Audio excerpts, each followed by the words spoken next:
नमस्ते। शुरू करते हैं हम यहाँ पर फोटोशॉप के बेसिक ट्यूटोरियल्स के साथ में। हम अब जो है अपनी कंप्यूटर स्क्रीन पर जाएंगे और फिर चीज़ों को समझेंगे। यहाँ पे मैं अपेक्षा करता हूँ कि आपने अपना फोटोशॉप का वर्जन इंस्टॉल कर लिया होगा। आपके पास हो सकता है एडोबी का सब्सक्रिप्शन हो सकता है आपने किसी और सोर्स के थ्रू उसको डाउनलोड और इंस्टॉल किया हो, कोई इशू नहीं है यहाँ पर। और अगर अभी तक आपने फोटोशॉप का कोई भी वर्जन डाउनलोड और इंस्टॉल नहीं किया है अपने कंप्यूटर लैपटॉप पर, तो मैं पहले सजेस्ट करूंगा कि आप उसको इंस्टॉल कर लें और फिर साथ साथ हम आगे बढ़ें। इससे पहले मैंने आपको बताया था कि कहाँ से आपको ये फोटोशॉप मिल जाएगा। आपके पास एडोबी का सब्सक्रिप्शन है तो इससे अच्छा कुछ नहीं हो सकता, बहुत अच्छी बात है।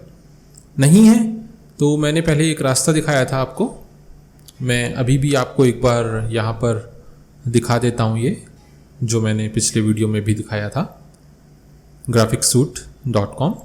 यहाँ पर जा कर के आप देखना चाहें देख सकते हैं और प्रोसीड करना चाहें प्रोसीड कर सकते हैं। अल्टीमेटली हमारा उद्देश्य है कि फोटोशॉप हमारे कंप्यूटर में हो, कोई सा भी वर्जन हो, 17, 18, 19, 20, 21, कोई सा भी हो। पर्सनली मेरे को 2020 पसंद है तो मैं अपने पास 2020 रखता हूँ और 2020 ही यूज़ करता हूँ। मेरी सिस्टम स्पेसिफिकेशंस के अनुसार ये अच्छा है, मेरे लिए अच्छा काम करता है, तो मैं 2020 यूज़ कर रहा हूँ। यहाँ पे आप कोई भी वर्जन इंस्टॉल कर सकते हैं, कहीं से भी कर सकते हैं, जैसी आपकी इच्छा। तो अभी जो है हम सीखने की तरफ आगे बढ़ते हैं। हम अपने कंप्यूटर पर हैं तो मेरे पास इंस्टॉल्ड है, तो मैं यहाँ पे फोटोशॉप को लॉन्च करता हूँ। अभी ये मेरे पास एक खुला है, इसको मैं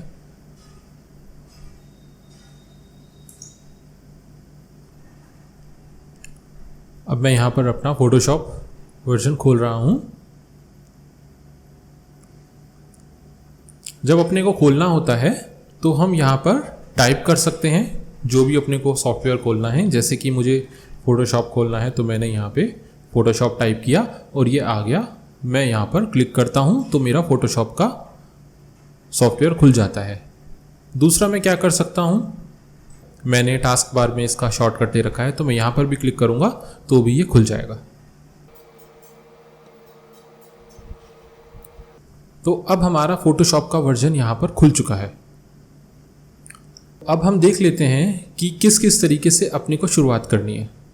अब यहाँ पर देखिए, आप जब इसको खोलेंगे तो सबसे पहले आपका हो सकता है कि इस तरीके से आपका विंडो फोटोशॉप की नहीं दिखाई दे रही हो, कुछ अलग तरीके से दिख रहा हो। तो सबसे पहले मैं आपको बता दूं, आप जाएं यहाँ विंडोज़ पे, वर्क स्पेस पे। अब वर्क स्पेस पे आप देखेंगे कि बहुत सारे ऑप्शंस आपको दिए गए हैं। एसेंशियल्स है, 3D है, ग्राफिक है, मोशन, पेंटिंग, फोटोग्राफी। तो फोटोशॉप आपसे कह रहा है कि जो भी आपका मेन पर्पस है फोटोशॉप को यूज़ करने का, आप उस इंटरफेस पर काम कर सकते हैं। अब जो हमें ज़रूरत होती है, जो हमें आवश्यकता है, हमें एसेंशियल्स डिफ़ॉल्ट पे क्लिक करना है।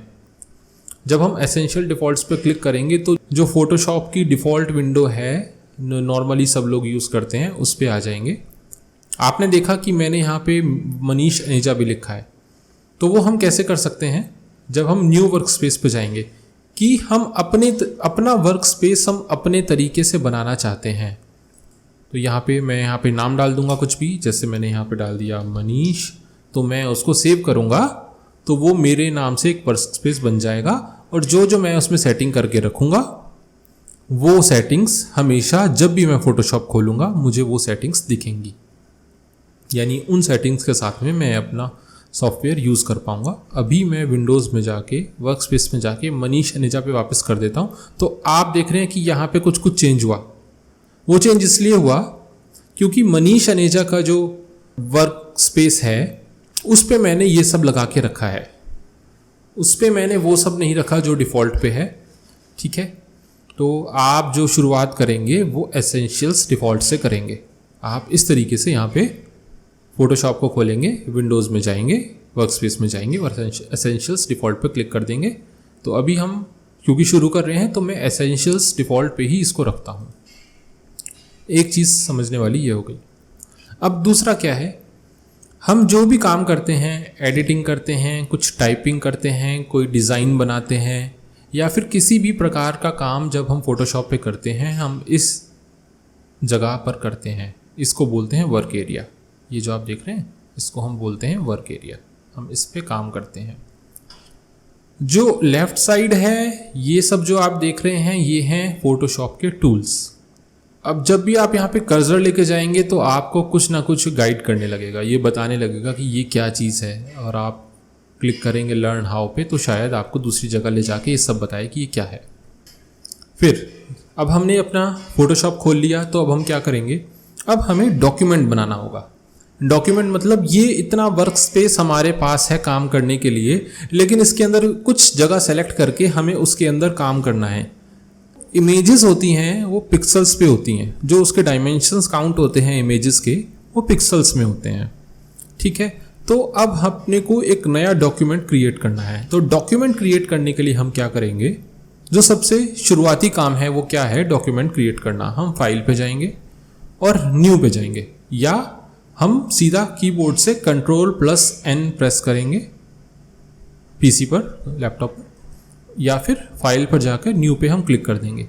जैसे ही हम न्यू पे क्लिक करते हैं तो हमारे सामने एक ये विंडो आ जाती है, यानी यहाँ पर फोटोशॉप हमारे से पूछ रहा है कि आपको जो अपना डॉक्यूमेंट बनाना है उसका साइज़ क्या चाहिए। ये रिसेंट दिखाएगा, सेव्ड दिखाएगा, जो मैंने कुछ टेम्पलेट सेव कर रखे होंगे, जो हमारी फ़ोटोज़ में यूज़ होते हैं वो साइजेस क्या होते हैं प्रिंट में। इस पे हम धीरे धीरे आगे बढ़ेंगे। लेकिन अब मान लीजिए मेरे को एक इमेज बनानी है जो कि स्क्वायर शेप में होगी, यानी वो मैं एक इमेज बना के फेसबुक पर अपलोड करना चाहता हूँ।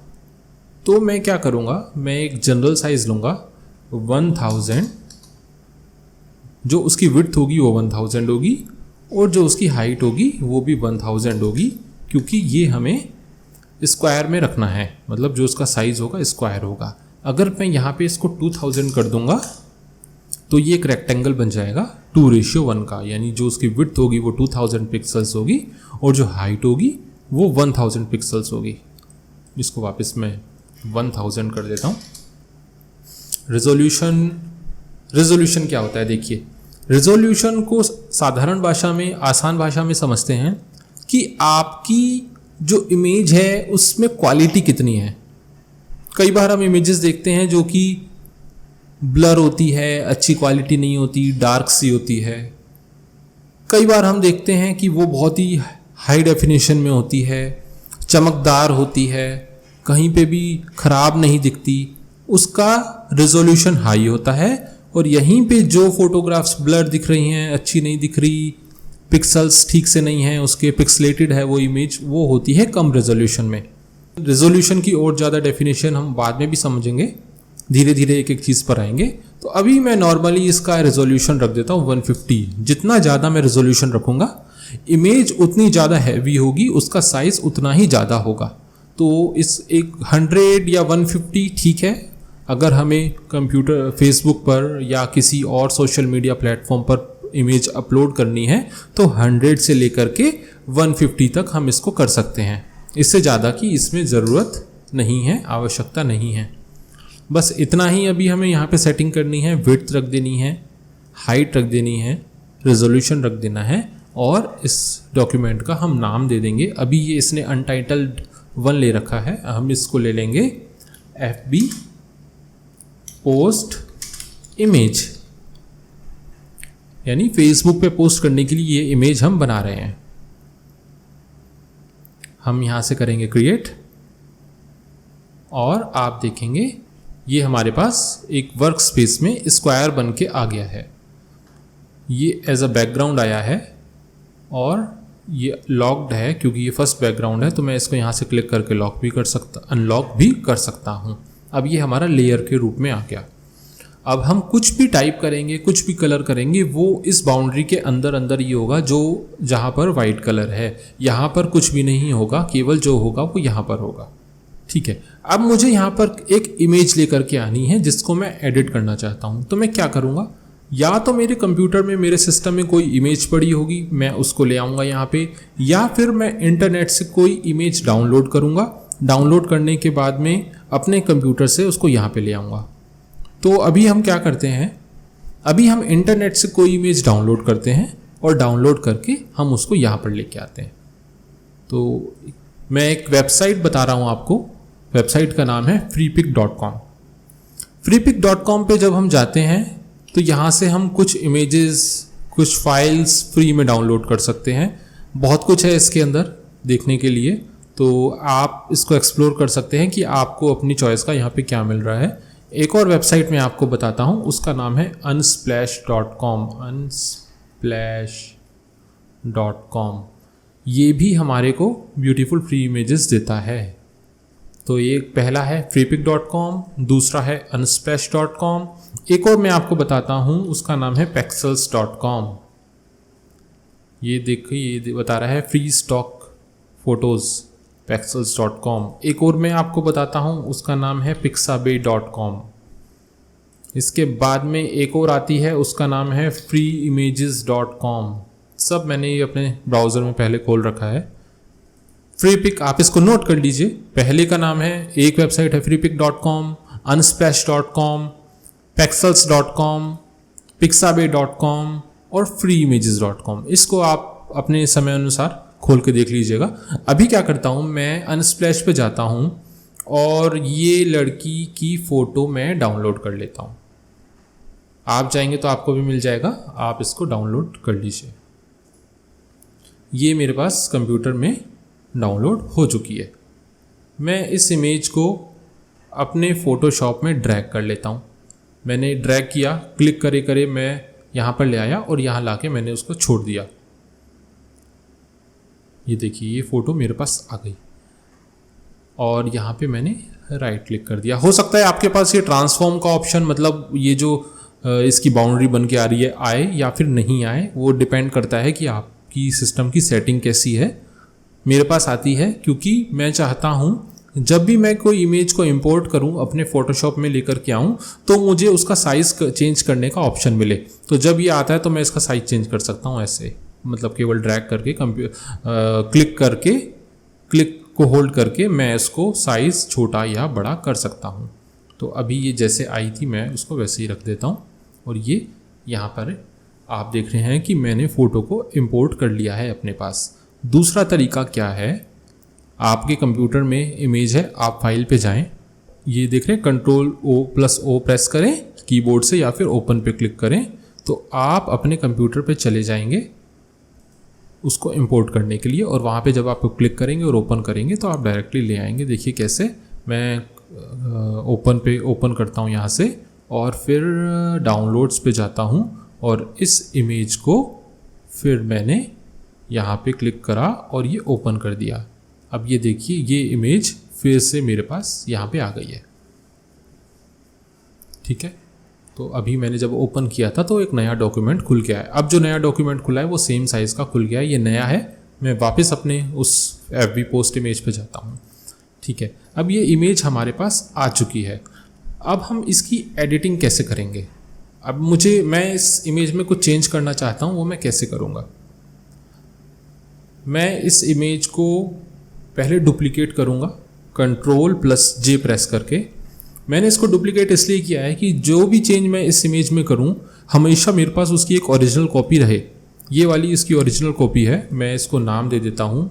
यहाँ से मैं इसको डबल क्लिक करूँगा तो मेरे को ये नाम चेंज करने का ऑप्शन देगा। ओरिजिनल में ओरिजिनल नाम दे दिया और इसको मैं नाम दे देता हूँ। इस पर डबल क्लिक करूँगा तो ये यहाँ पे ऑटो टोन, इसको मैंने नाम दे दिया ऑटो टोन। ये पहले लेयर 0 है, ये इसकी बेस लेयर है। ये हम रख भी सकते हैं, नहीं भी। अगर मैं इसको डिलीट कर दूंगा, यानी जब मैं डिलीट का बटन प्रेस करूंगा तो यहाँ से ये लेयर चली गई और जो यहाँ वाइट कलर था वो भी चला गया, पर अब अच्छा नहीं लग रहा है। तो इसलिए मैं अंडू करूँगा, यानी Ctrl+Z करूँगा। जैसे ही मैं Ctrl+Z करता हूँ तो जो मेरा पिछला वाला एक्शन होता है वो रिवर्स हो जाता है, और जब वो रिवर्स हुआ तो मेरी लेयर वापस आ गई। ये जो आप आँख बनी हुई देख रहे हैं, आइज़ बनी हुई देख रहे हैं, आइज़ का मतलब है कि ये वाली लेयर विजिबल होगी और या विजिबल नहीं होगी। अभी क्या है, ये जो आप देख रहे हैं लाइट ग्रे कलर में, ये यहाँ पे लेयर सेलेक्टेड है। लेयर मतलब इस लेयर पे वो इमेज है वो सेलेक्टेड है। अब ये लेयर सेलेक्टेड है, अब ये वाइट कलर सेलेक्टेड है, और इस आँख का मतलब है अभी ये विजिबल है और मैंने आँख पे क्लिक किया तो ये विजिबल नहीं है। अब ये वाली इमेज विजिबल नहीं है और अब ये सबसे ऊपर वाली इमेज विजिबल नहीं है, ऑटोटोन वाली। अब वाइट कलर विजिबल है, अब ये सब इसके ऊपर वाली विजिबल है और इसके ऊपर वाली भी विजिबल है। अब चूंकि ये दोनों एक जैसी हैं इसलिए पता नहीं चलता, जब हम आई पे क्लिक कर रहे हैं तो इसलिए हमें पता नहीं चल रहा वो विजिबल और इनविजिबल कब हो रही है। अगर मैं लेयर 0 को सेलेक्ट करके कंट्रोल J प्रेस करता हूं तो आप देखें तो लेयर 0 की कॉपी, यानी ये लेयर 0, इसकी कॉपी यहाँ बन गई है। डबल क्लिक करेंगे तो मैं इसको नाम दे सकता हूँ लेयर 2, यानी जब जब हम कंट्रोल J प्रेस करते हैं वो एक लेयर हमारी डुप्लीकेट हो जाती है। उसी प्रकार से मैंने ऑटोटोन को सेलेक्ट कर रखा है, विजिबल सब है लेकिन सेलेक्टेड केवल ऑटोटोन है। जो भी मैं इफेक्ट अब डालूंगा वो ऑटोटोन पे ही को ही प्रभावित करेगा। यहाँ पे मैं कंट्रोल J करता हूँ तो ऑटोटोन की कॉपी बन जाती है यहाँ पे, ठीक है। इसको हम डिलीट का बटन प्रेस करके डिलीट कर सकते हैं, इसको भी हम डिलीट कर सकते हैं, ओरिजिनल अपने पास में ही है। अब देखिए ये फ़ोटो सेलेक्टेड है। अब हम इसमें क्या कर सकते हैं, इमेज में जाएंगे, मोड में जाएंगे और ग्रे स्केल पे हम क्लिक कर देंगे। जैसे ही हम ग्रे स्केल पे क्लिक करेंगे तो ये फ़ोटो हमारी ग्रे स्केल में आ जाएगी, यानी ब्लैक एंड वाइट हो जाएगी। कंट्रोल Z करता हूँ मैं, इसकी मैं फिर से कंट्रोल J करके डुप्लीकेट ले लेता हूँ। इसको मैं विजिबल नहीं रखता, मैं केवल ओरिजिनल कॉपी को ही विजिबल रखता हूँ और इमेज में जाके मोड में जाके ग्रे स्केल पे क्लिक करता हूँ, मर्ज करता हूँ। मर्ज मतलब जितनी भी लेयर्स थी उसको एक साथ मर्ज कर दिया इसने और इस फोटो को ग्रे स्केल में कर दिया। कंट्रोल Z करता हूँ। अभी हम कर रहे थे कि जब हम एक इमेज को ब्लैक एंड वाइट कर रहे हैं या उसमें चेंज कर रहे हैं तो नीचे वाली सारी लेयर्स को मर्ज कर रहा है। तो अभी हम यहाँ पे क्या कर सकते हैं, केवल हमने इसको सेलेक्ट किया, इमेज में गए, एडजस्टमेंट्स में गए।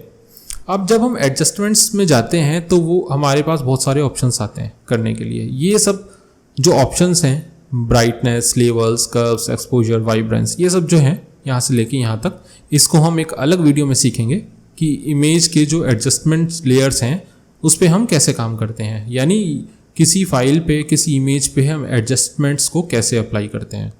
तो अभी के लिए इस चैप्टर में इतना ही कि कैसे हमने डॉक्यूमेंट बनाया। कंट्रोल+N से हम एक डॉक्यूमेंट बना सकते हैं।